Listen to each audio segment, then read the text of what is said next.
Welcome to 10x Live, the show where we're revolutionizing business one strategy at a time. At 10x Solutions, we have a bold vision to democratize business excellence. We believe every organization deserves the tools to thrive. Our secret sauce? The perfect blend of cutting-edge AI, the proven power of organizational health, and growth management. We assemble genius teams equipped with advanced analytics to supercharge decision-making and skyrocket efficiency. From AI-augmented strategy sessions that spark creativity to precise planning powered by human ingenuity, we're your catalyst for sustainable growth. We keep it real, we keep it honest, and we keep you ahead of the curve. Join us for the 10x revolution. We're not just adapting to change, we're leading it. Let's map out a future where your business doesn't just survive, it thrives. This is 10x Live. Let's transform business together. All right. Well, we are here back for episode 2 of 10x Live. My name is Jay Scott. I am the founder of 10x Solutions, co-host of 10x Live, here with Kyle Vernon, founder of Vernon Business Solutions, and also the co-host of 10x Live. And we are excited for our second episode here of the weekly show. So this show, we are going to have 4 segments. The first segment, we're going to continue talking about our why. We just feel like it's important. Everything has to start with purpose. And so if we don't just let you know exactly why we're here, then really, why would you ever want to come back? So after that, we're going to dive into another product demonstration. Last week, we looked at the Genius Jobs GPT, which is a GPT that we built in ChatGPT to help put the right people in the right jobs and to help you find the right job yourself. It uses the 6 working geniuses as well as advanced AI to facilitate that process. This week, we are going to look at something very similar. It is called the Genius Borrower GPT. So that will be the second segment there. And then the third segment, we're going to be navigating now. So a lot of people talk about the future of work, a lot of speculation, but things have happened and changed in the last 5 years so much that it's beneficial and probably better to talk about now. The future is unpredictable and it's going to change so rapidly that part of now is agility and resilience. We're going to focus on that and hopefully have a conversation. So if you're here, we hope that you chime in, give your opinions, ask questions, interact with us. It's going to make everything and everyone better for that. And the last section is we are going to be kicked off, pumped up and encouraged, inspired, and driven to action by Kyle. So we always like to leave with action. There's no reason to be here if it doesn't immediately affect your day-to-day and what you do. Something I've been thinking about, Kyle, with 10x Live and 10x Solutions, the whole idea of 10x Solutions is that every service we provide requires to have a 10 times ROI, 1,000% ROI. That whatever we provide, you see immediate returns on that of 10 times what that is. And I think that should include this. I think it should include 10x Live. And so what that means is you are providing us with an incredibly valuable resource, maybe the most valuable resource, which is your time. And if you spend 5 minutes here, the goal, and we may succeed, we may not succeed. Sometimes we will, sometimes we won't. You can't really put a hard metric on time and the value of it.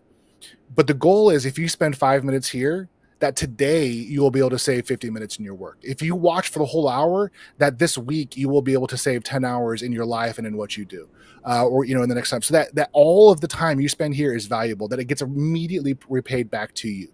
Whether that's new insight, encouragement, a new tool, something, some training, something you learned, being a part of a community that drives you and fuels you for that, whatever it is. If you come and you get something out of it and it has an immediate impact, that's the goal. If not, then give us feedback. Tell us how we can improve that, because it doesn't matter if you're giving us something financial and there's a financial ROI. Time should have an ROI. And if you're here, then we want to make this incredibly valuable for you. I was going to talk about my why for a little bit, but I've been talking now for like 5 minutes, Kyle. So do you want to just jump in and kind of, let us know more about your purpose and who you are and why you're here? Hey, I'm excited to be here. This is so much fun doing this with 10x Live. Why I'm here? I love the six types of working geniuses.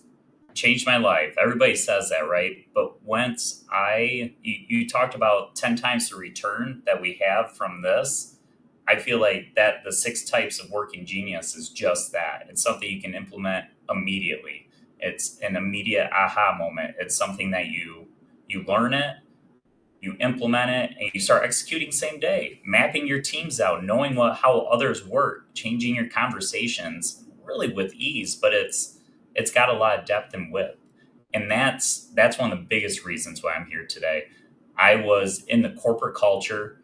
I loved corporate. I was with two large organizations in Michigan throughout my career, a lot of it with the corporate wellness, and then I switched over to the sales side, and I loved it. I loved all the talent that was within the programs, but I didn't know how to use my coworkers well. We used strength finders, loved it, looked at it, but how do you use a woo, winning others over? Like, how do I go and implement that? How do I bring somebody in to do that? I'm a ranger, communication, positivity. How do you use positivity? Do you go out and say, hey, can you use your strength of positivity to go? It's not work words, in my opinion.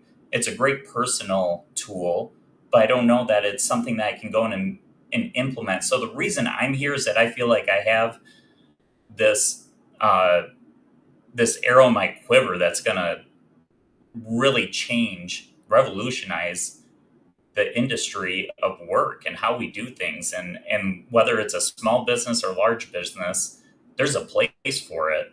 And there's different ways of using it. For those small business people, which we are, that's what we are. We're small business people, right? And that's who we want to reach out to. And if you're a large business, we're not saying you got to get out of here.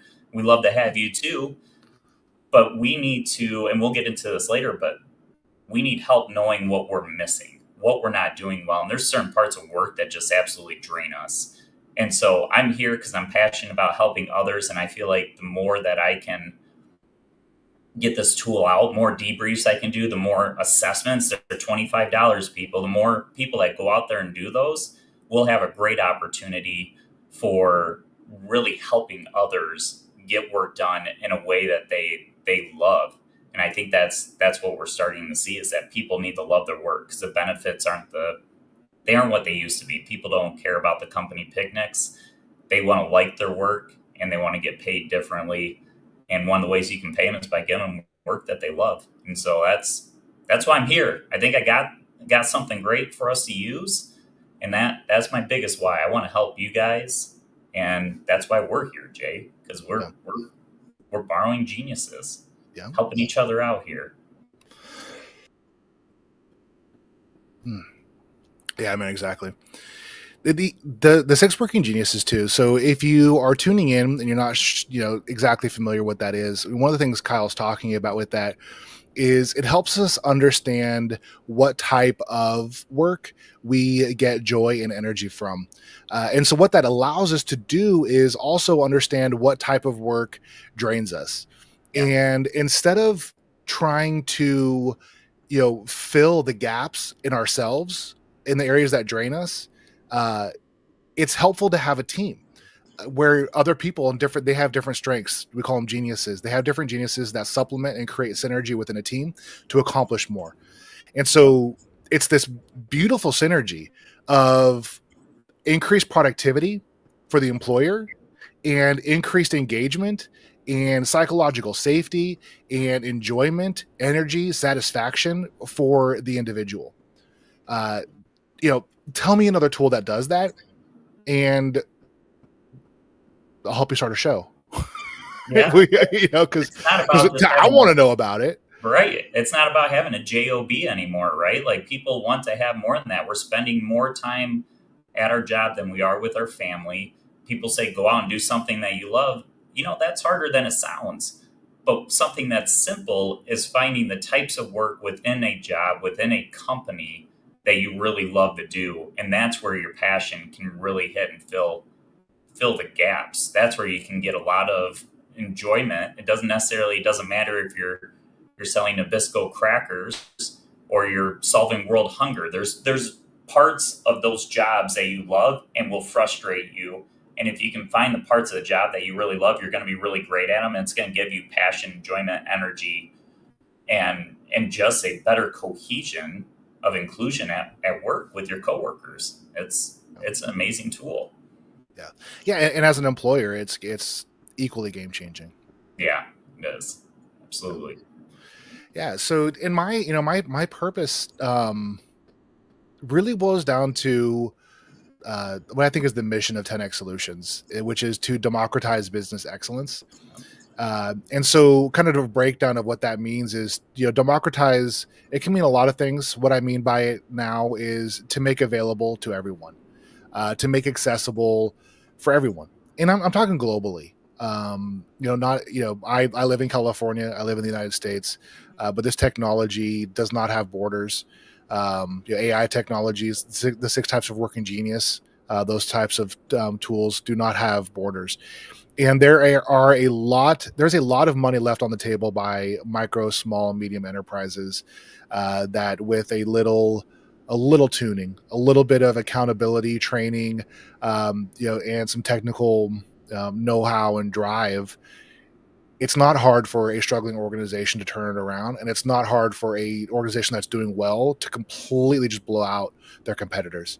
And there's this, so I guess the idea of democratizing business excellence is kind of a reaction to it's almost like gate kept in the sense of, oftentimes people think that to get in a consultant, or to hire a consultant or to bring somebody in that can help your company, your organization move to that next level, that it's a large financial investment, large time investment. And it may be, right? But the idea is to bring it to everybody. An example of that is this show drives that purpose. And one of the ways that it does that is the conversations, the tools, the tips, the things that we do here will need to provide, like we were saying at the beginning, 10x ROI on the time of our viewer. But not only that, if that's happening, then this is free, right? People are able to watch this for free, and then they're able to utilize it immediately. That's democratization. And then you can support through, just through watching, through following, through subscribing, and then eventually those things become monetized. And just watching then supports the stream and supports the mission. So by participating, enjoying, watching, being a part of the community, not only do you gain the benefits of it and the ROI for your time and participation, but you are also supporting the stream that is then going to make that more available to more people. So that's an idea. So where exactly things land and the, I can't lay out all of the milestones that are going to happen in the next 10 years.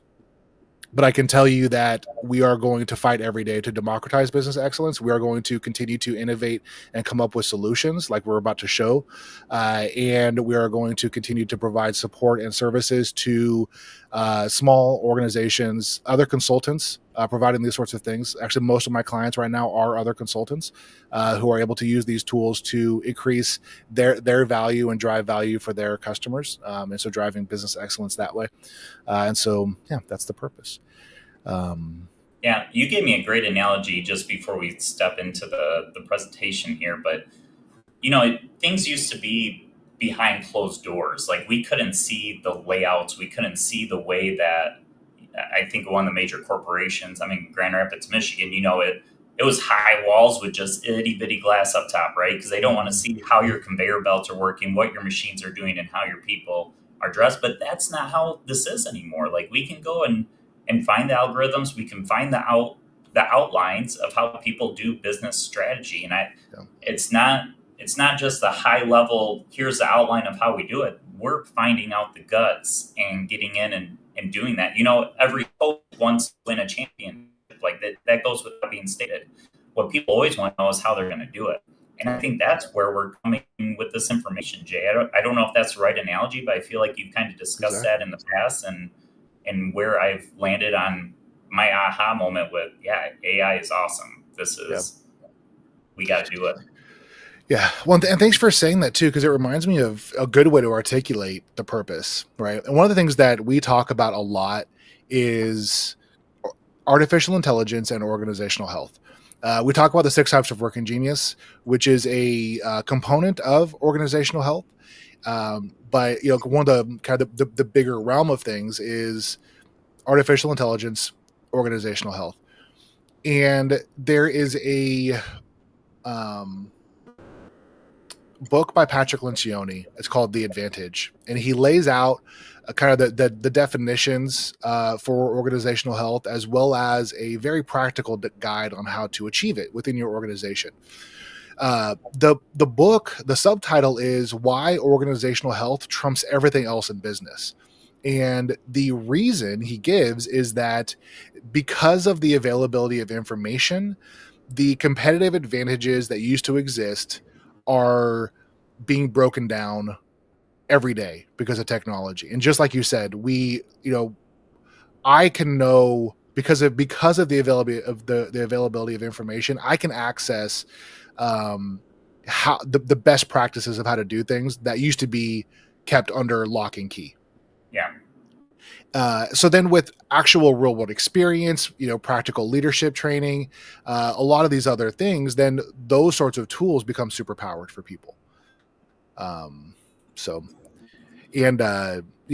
that the thought there, just to finish it, is if organizational health trumped everything else in business because of the information age, and this was true 20 years ago, it is like 100 times more true today. The information age is it's like we've blown past that to now where we have all information available at any moment in time within like 10 seconds. You don't have to Google search anymore and weed through things. We have access to things that has kind of neuralistically the entire world's information that we can grab in 10 seconds. So you pair that with everything else, and all of a sudden what matters is people. Yeah. It does. We talked about paralysis of data at work. It was knowledge is power has always been the term, but it still is. But we can gain a lot of knowledge with a lot of the resources we have now, right? So it does come back to what you just said. It comes back to the people executing, the people using this large bandwidth of knowledge. And so, we can talk endlessly on all these topics, right? Yeah. Well, and the whole thing, right, is 2 superpowers. 6 working geniuses is a superpower. That's part of a larger superpower. That's organizational health. Yep. And artificial intelligence. There are 2 superpowers that, applied right, will transform a small organization in one day, and can transform a team in a day as well. It's insane. So let's jump into the product demonstration. It's not really a product as much as it is something for free, which is even better. So let me get that set up. Now I'm realizing I hadn't prepared for that.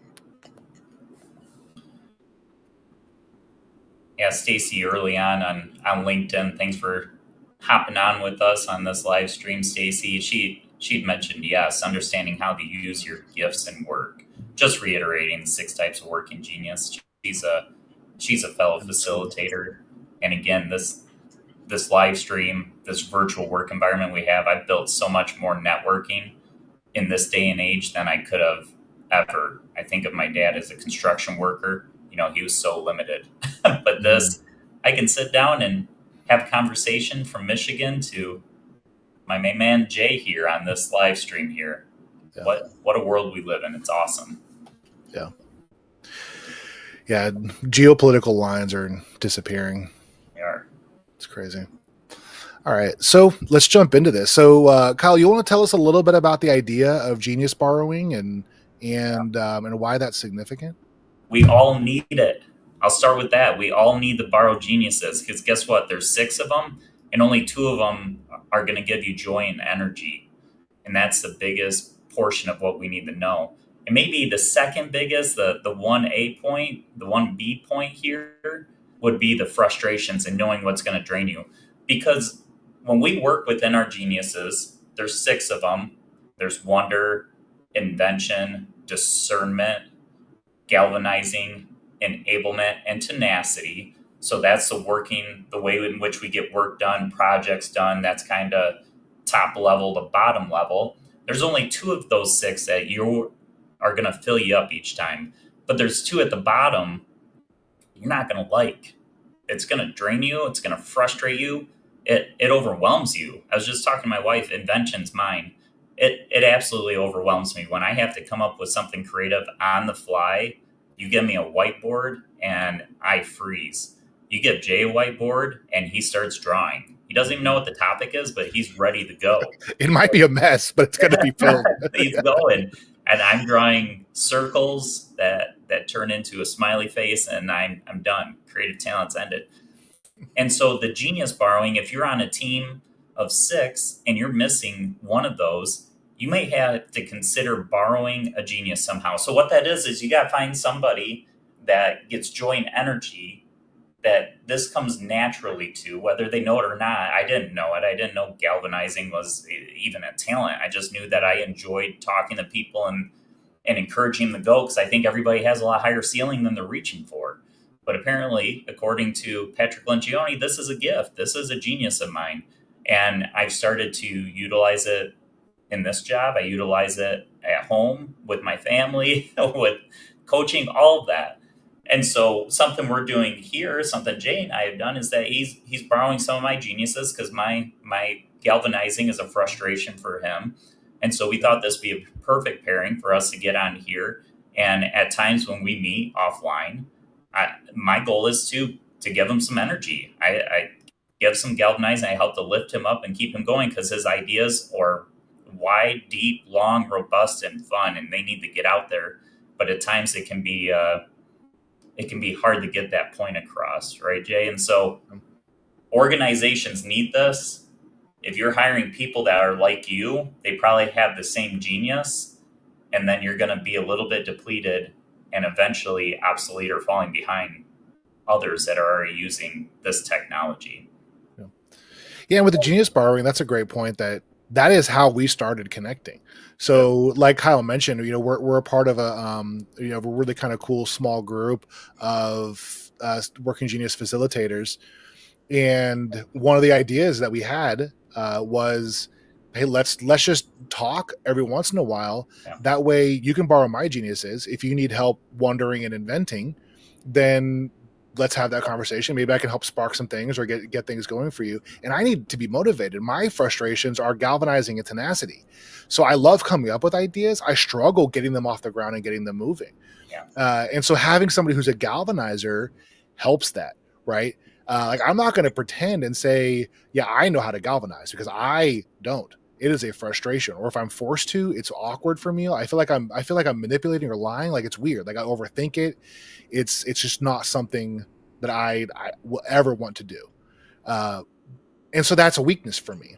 Unless I have somebody like Kyle or somebody else on my team who's a galvanizer, who knows that this is a frustration, and they can come in and supplement it, right? So that's kind of the idea. And that was exactly how we started talking and started kind of just hanging out virtually. Yeah. And we wouldn't have known. I don't know if we would have been the common pair. Like, if we would have just met randomly and been in a group of 6, if we would have sat next to the table and been like, yeah, this is a person I need to work with, I don't know that we would have, without knowing what we know, that we needed each other based on what fills you up and what drains me, and vice versa. And so without knowing each other, we kind of jumped right in. Like, we knew we needed each other, even though we didn't know we needed each other. And it's been an exciting journey since then. Yeah. So let's jump into this thing here. So the idea then is, if I'm working alone, or let's say I am in a smaller team where we have a couple areas that is lacking, right? So everybody has 2 frustrations. So mine are galvanizing and tenacity. So let's do this. Let's help Kyle work through a task or something that is a roadblock or hurdle that you are currently facing. And so your geniuses are galvanizing and enablement. Yep. But what are your frustrations? They're your gifts, man. And so wonder and invention, the ideation stage. So it's launching my own small business. That the idea of it and even coming to the conclusion of how I wanted to do it was really hard. Starting looking at all the ins and outs. And for anybody that's a small business or somebody watching us maybe on the clock at their corporate job wanting to launch their own thing, maybe this will resonate. Like, you have to have all the things now, right? There used to be a generation not too long ago. If you went out and worked Friday nights and you worked hard, you could bring home money. There's some checks and balances of what we need now on the invention and wondering of technology. Like, we need more help with logos. We need more help with a creative name for our company, the design of our layout of our internet pages, our websites that we land on. What kind of creative culture are we going to have when we're creating a live stream, when we're doing our posts, when we're doing engagements? And so one of the things that I didn't want to spend money on, one of the things that I've really struggled with, Jay, is that a logo, something as simple as that. Like, I know I need one, but to ask somebody else to design something and spend all that time and that money, it just feels like a lot of money that maybe I shouldn't be spending right now. And I honestly wish I had a solution for that. Okay. Well, let's try that out then. So then, yeah, we'll see what this Genius Borrowing can do to help you kind of get over the roadblock of coming up with the ideation for a logo. So when you get into the GPT is the Genius Borrowing GPT. Working Genius is what it is. So that is the 6 types of Working Genius put out by the Table Group and Patrick Lencioni. So these are quote unquote real life AI personas. And so what we did with this is there are 6 types of Working Genius, like we said, and there are everybody has 2 genius pairings. And so there are 15 potential combinations of genius pairings. And so for each of those genius pairings, we created a unique persona that embodies the personality traits, characteristics, energy of the 15 different types of personas. So with Kyle, he was saying his frustrations are wonder and invention. And in order to create a logo for his company, he needs to borrow the genius of wonder and invention to start getting ideas on how to do that. Yeah. So what we're going to do is we're going to jump in and say, hi, my name is Kyle. I'm not going to put your last name so that, Terminator doesn't show up at your door. Kidding. Hi, my name is Kyle. I am a GE. And you have a GE, right? Not E. I don't think it knows, but I am a GE, and my frustrations are WI. I need to come up with a logo for my company. Can you help? All right. So what I did is, I just said I gave it your name. There is something about prompting when you are personal, that it can kind of respond to. You don't need to do that. AI is not alive. It's not a person. It's a tool. So I like to be polite because I write how I type. But that's totally up to you as the user. So I am a GE and my frustrations are WI. So that's information that it needs to know. So for this Genius Borrowing GPT, I'm skipping the starter conversation. So I could have said, hello, what does this do? Or ask who the personas are. But we're going to skip that. So I'm just going to tell it that I am a GE and my frustrations are WI. So it's going to offer to pair me with a WI persona. And then I told it what I'm trying to accomplish. I need to come up with a logo for my company. Can you help?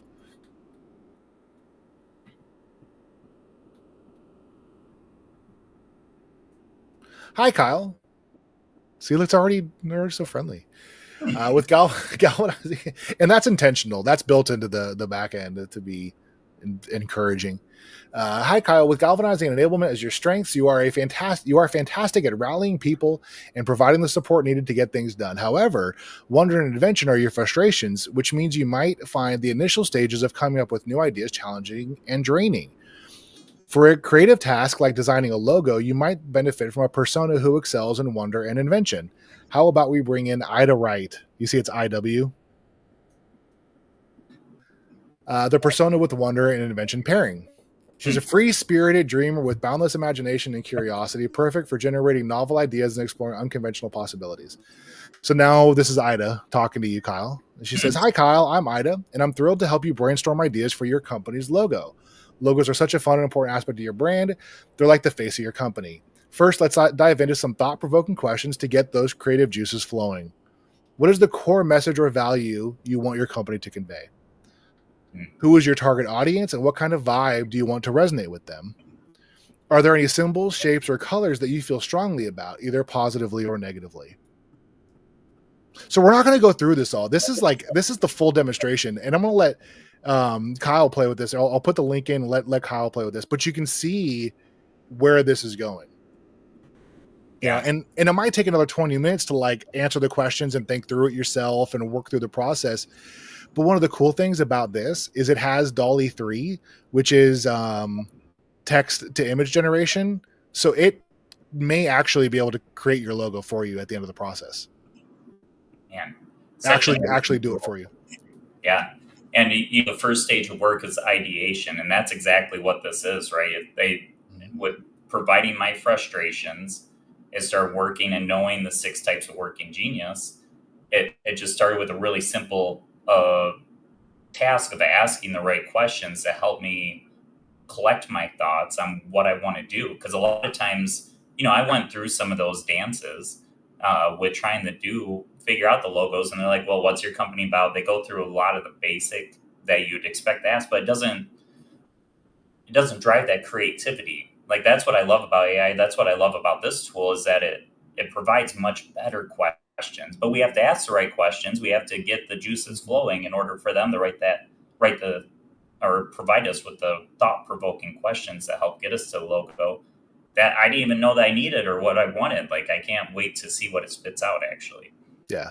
It'll be fun to see, kind of go through the process, and maybe we could do it offline. And also too, at the end of this, we have our contact information there.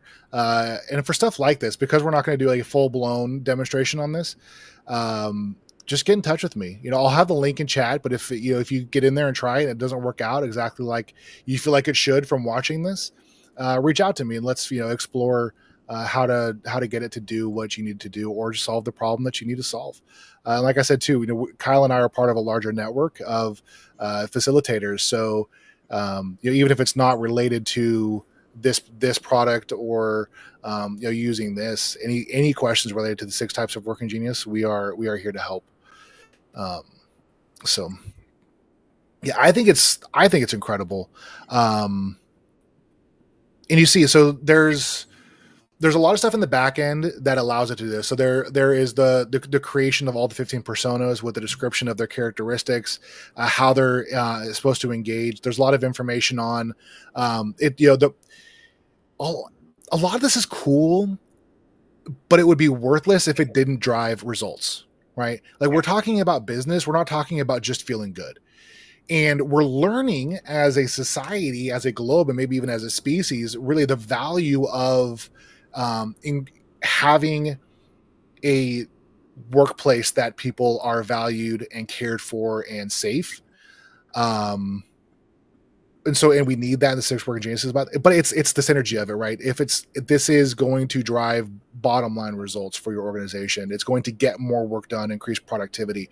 And so with that in mind, that's how the GPT is built. It is always going to either try and ask questions to try and get you to get to the next thing, or give you a plan. Have you come up with a plan? It's always going to drive action and results. So if you are ever stuck, that's what the tool's for, is you tell it your genius, you tell it what your frustrations are, you tell it what you're stuck on, and then it'll walk you through the process. You still have to do it. It's just a chat, but it'll walk you through the process and help you begin that to get over whatever hurdle it is that you're doing. And for some people, that could be something that they could have been stuck on for years. People could put off stuff because we're uncomfortable with it. You're always making excuses, and we could do this for years.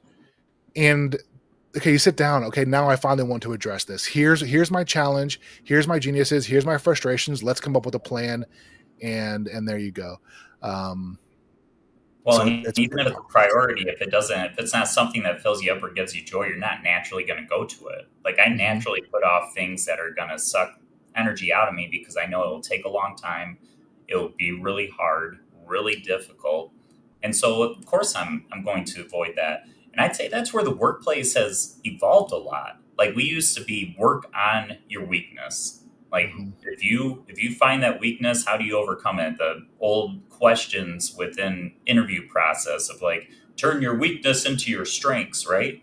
We don't need that anymore. Like we can, and this isn't even about swallowing our pride. It's actually having pride in this tool of knowing that if we hand something over to somebody else, I give something to Jay that's in that ideation phase, that first of three phases of working genius, and it will fill him up, give him joy. And I can sit back and see him execute something faster, more joyfully, and better than I ever could. So why would I push myself through that? What's the point? There's not. And we can do work faster now with this Yeah. tool. Yeah, and the whole idea of like trying to strengthen your weaknesses and stuff like that. Like, I mean, you think about it. Let's say my weakness. Okay, let's come up with some hypothetical productivity scale of 1 to 100, and the things in my strengths.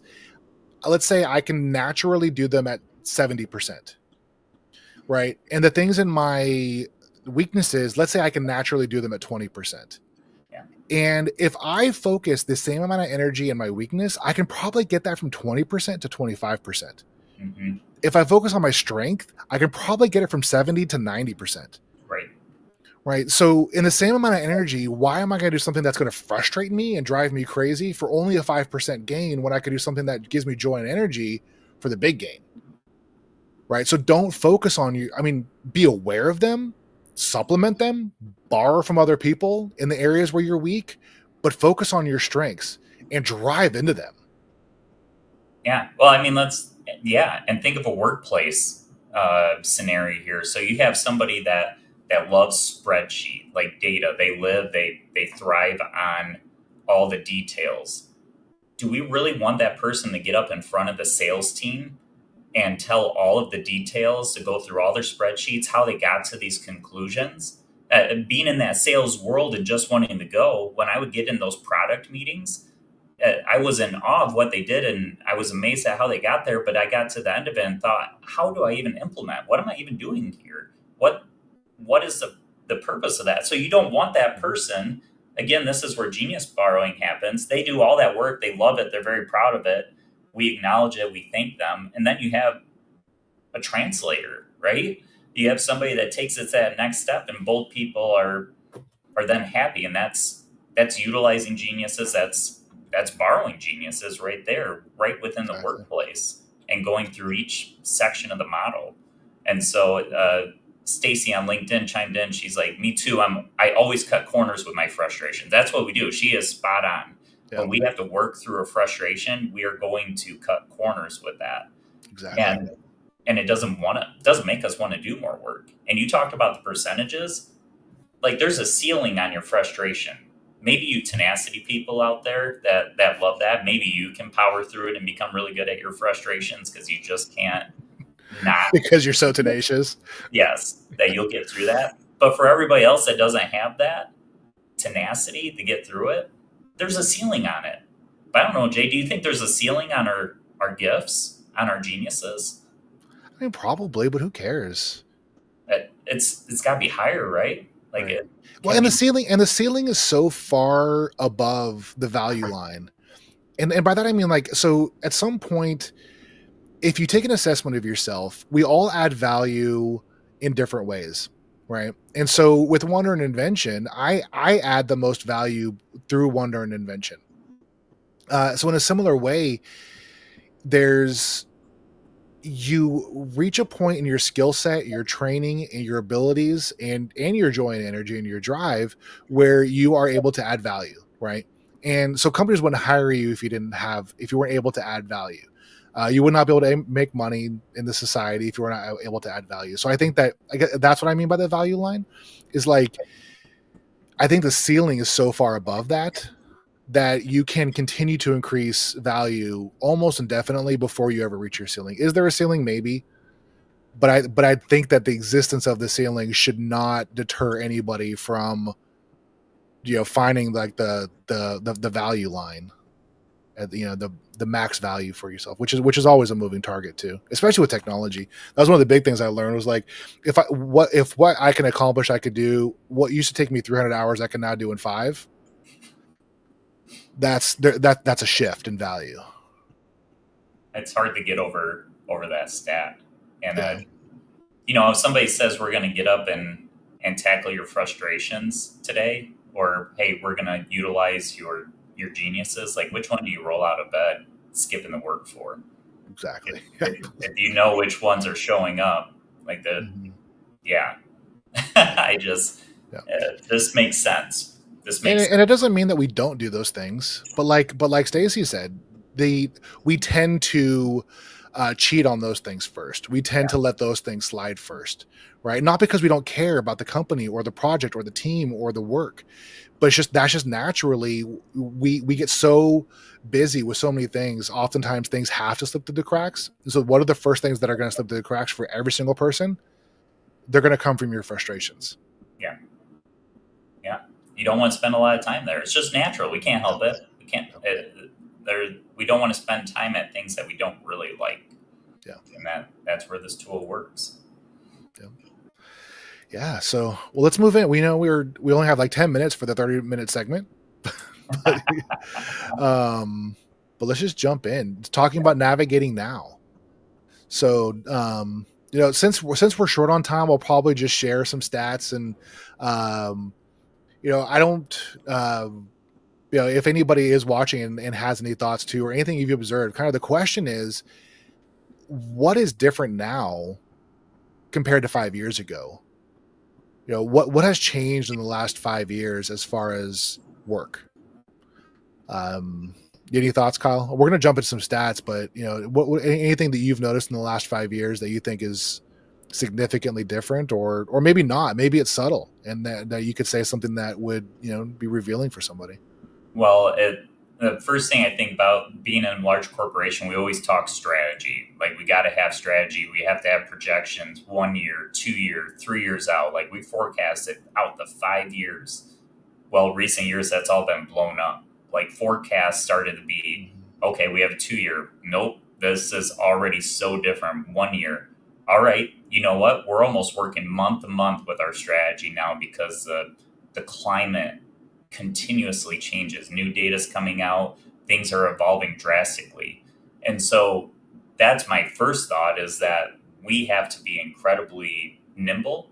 We have to be used to change now. Like showing up and being steady and working in your silo and just doing a great job, it just doesn't make sense anymore. Like jobs are disappearing. Jobs are evolving. They'll bring people in and then they will push them out, and they'll create a whole nother chapter of what's really needed there. So if you can't be nimble and know what your strength is and then evolve to capitalize on that, I think that's a huge thing that's changed within the workplace. Yeah, absolutely. I mean, just the volatility of things. For one, I mean, one of the big things, and we will talk about it, is one of the big shifts was COVID. Yep. It's weird now, 2024. It feels like it was 100 years ago, but that whole time was weird. I don't know if you experienced this too, but it was that time was both a pause in time. It felt like it lasted forever, and it's like it never happened. Yeah. Like it's this weird thing that happened. But it was a catalyst, right? So I don't, there was necessity to maintain work and the increase in the remote workplace and then the hybrid workplace. And we're going to get into what they're now calling the equitable flexibility workplace, which is kind of the new trend. But all these things kind of catalyzed from it too. The ideas of mental health and well-being came from it, right? One of the things that we're not going to, I guess we're going to talk about it because I'm talking about it now, is people lost their social structures. Yeah. right? And so you when you got home from work, or whether you work from home or in the office or whatever it was, when you got home, you weren't necessarily allowed to go see your friends and family. You didn't necessarily go hang out, go to the movies, socialize like you did. So the social constructs changed in that time as a kind of a byproduct. And then so what ended up happening too was, before COVID, it was a lot more not okay to spend time just kind of talking to coworkers and venting and doing a lot. It was okay, but you'd usually blow off steam with friends and family outside of work. And then what happened during COVID is you couldn't do that, so now you have to blow off all your steam with coworkers.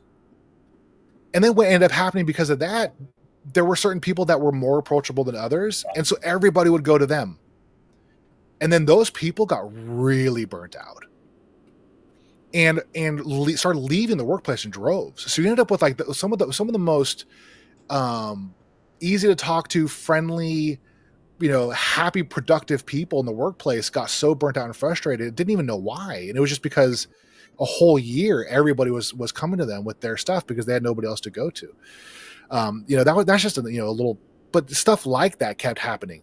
And so now post that, right? So now we're a few years post that, the world of work has changed. And now we have, you and I know the power and the transformative power that we believe and hope will happen globally with the 6 working geniuses, but that hasn't had that impact yet, right? So this is still in the brewing stages. It is gaining momentum and it's changing lives, but it's not having the global power that AI and COVID did. So coming outside of that, those are some of the big things that are affecting work kind of as we know it. Although those 6 working geniuses fits perfectly into it, because you talk about mental health, well-being, psychological safety, all these sorts of things that people want can be directly enhanced, augmented, improved through the 6 working geniuses. So just a few things here. So I guess has there been any questions or comments or anything that we would want to? Because I don't see your LinkedIn one. Not on that side of it, but man, as you unpack that, Jane, just thinking back, like a manager's commiserate it's overselling it, but we just talked about how much we had to help the psychological side of our employees. Right. The extroverted people, we think about them missing out on it, but Dave Ramsey talks about how we're all a diva in our own head when we're just circling around these ideas that we have. And so for the introverted people too, like they miss that social interaction, whether they knew it or not, because the more that we cycled through these same ideas over and over again during that time, really, we created these really dramatic scenarios that weren't even realistic, just because we couldn't get off our chest, because we weren't sitting around having lunch anymore, to where we could kind of commiserate together and then regroup and then go back and get to work. Because there's parts of work that none of us like. It's kind of part of it, especially early on in our careers, right? That's where we have to grind and figure ourselves out. But yeah, as you talk about that, so many things have changed within the workforce in the last few years. All right, so let's just go over we're going to go over 5 things real quick that are current trends in the workplace that are good for you to know. So whether you are an employer, a leader, or looking for work, or just currently have a job, these are things that will help you be aware of the current trends. So one of the big things that employers need to do is focus on skill building. So in the past, this whole thing is like curving, hide behind it.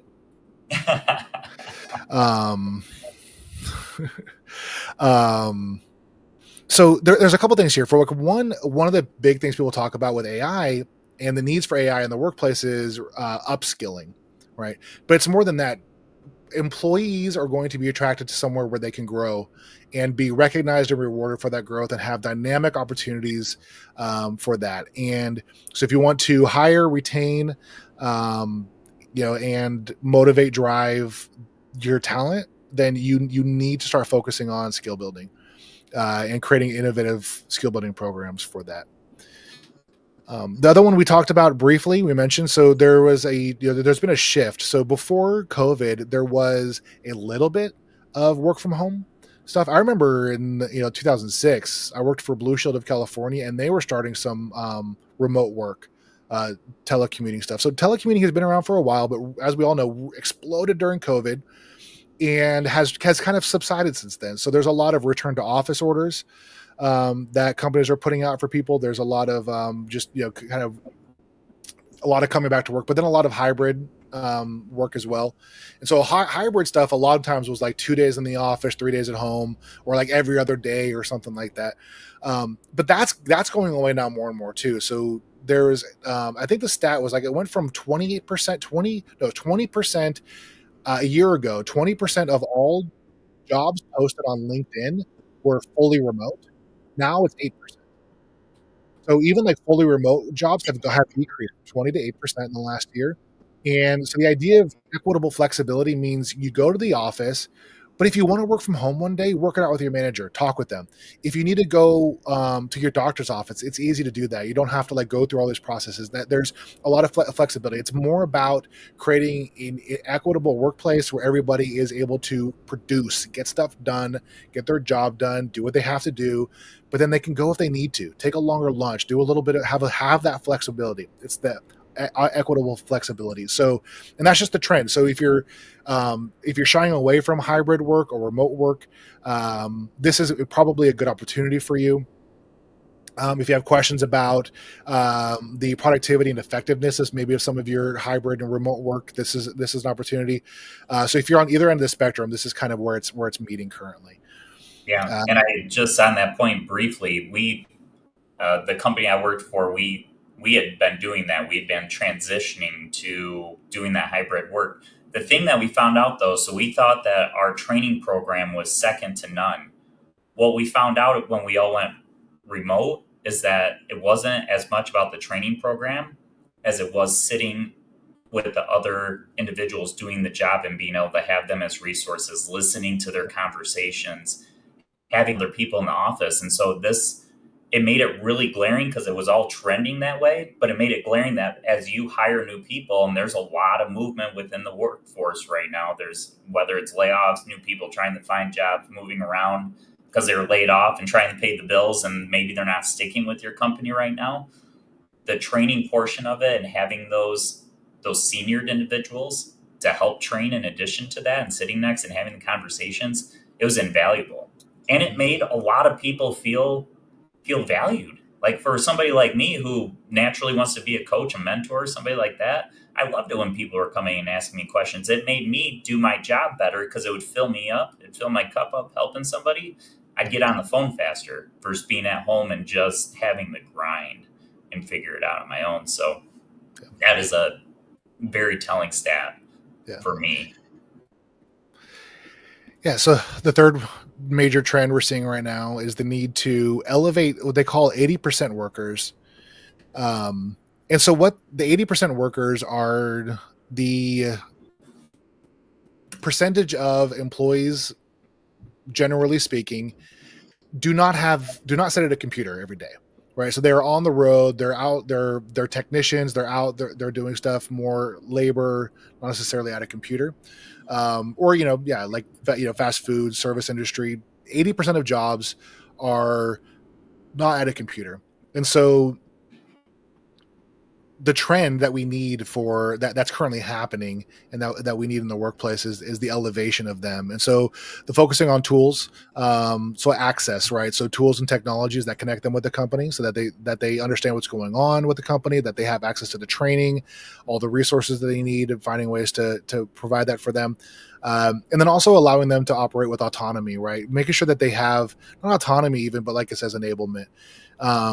And so autonomy, influence, and voice, so that their voice is heard. And you do that with surveys and interactions and communicating with them.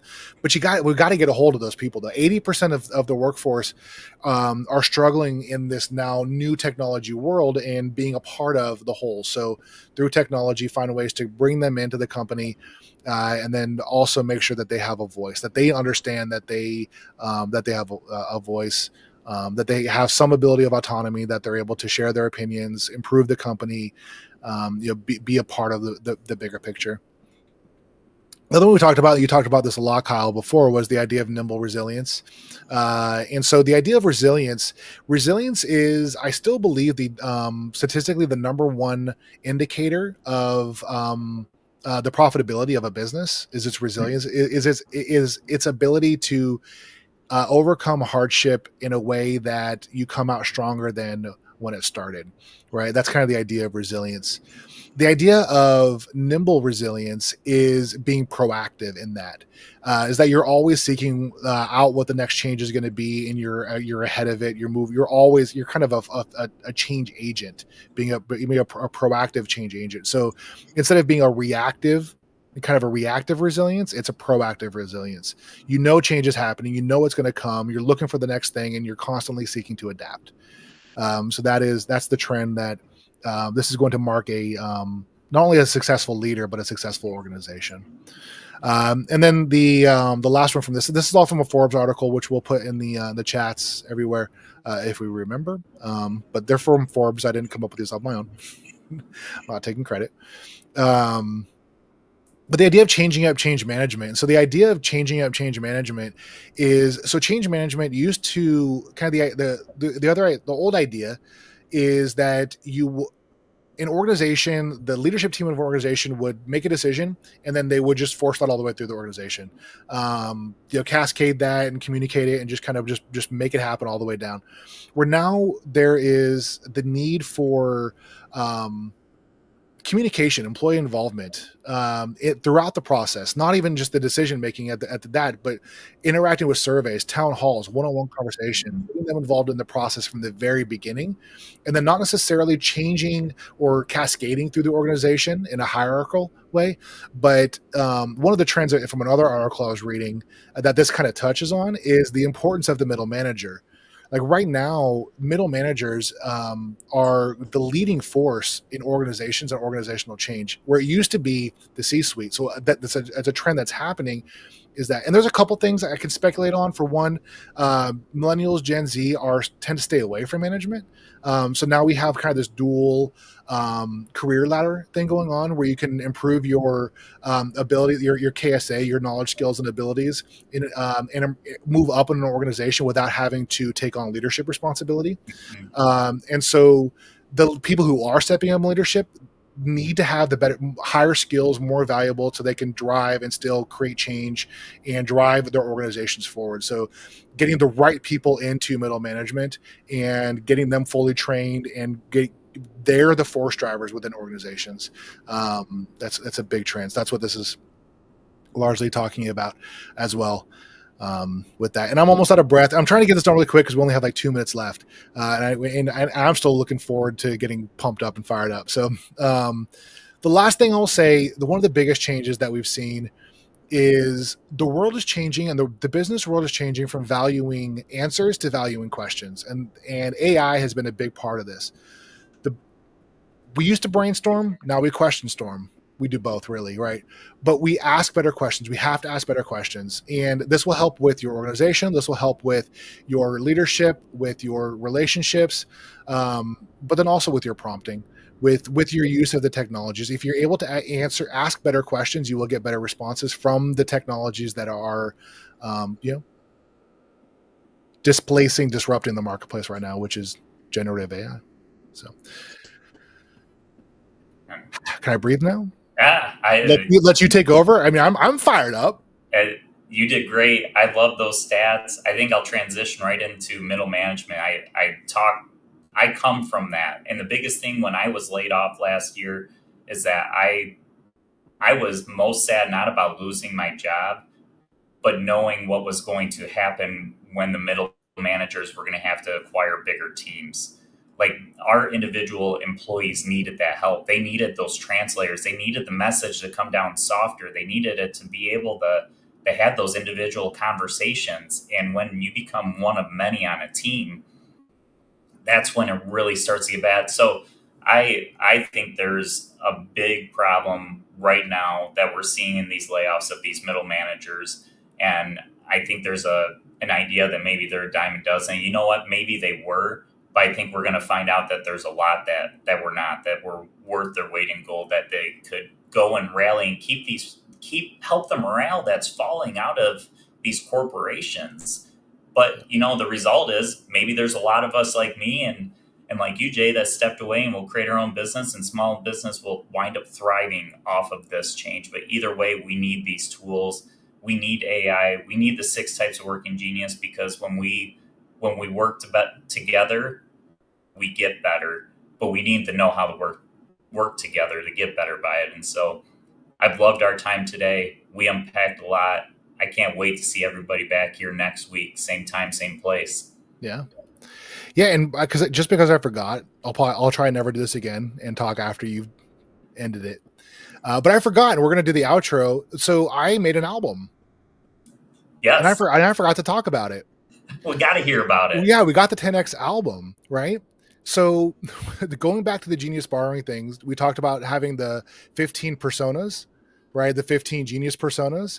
Well, I made an album of 15 songs, one for each of the Genius pairings, that will pump up, motivate, drive, teach you, educate you, tell you about yourself, get you going, and have fun. So I'm going to post a link to that. Because I don't have a Spotify. I'm not a musician. I used AI. It's not really an album. I put all the files in a Google Drive, so I'll share the Google Drive link, and that'll be the album. So, and I'm probably gonna make up. I have like videos of it too, with like the lyrics and stuff that I'm probably just gonna like upload onto YouTube and create like a playlist there. So anyway, we're now in the music industry. A sample of that is about to play. So thank you all, and we will see you next week. Take care.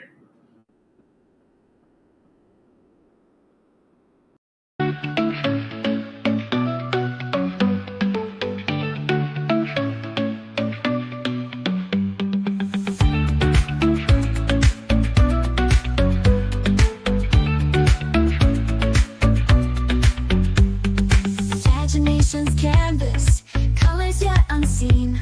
You paint with thoughts so vivid,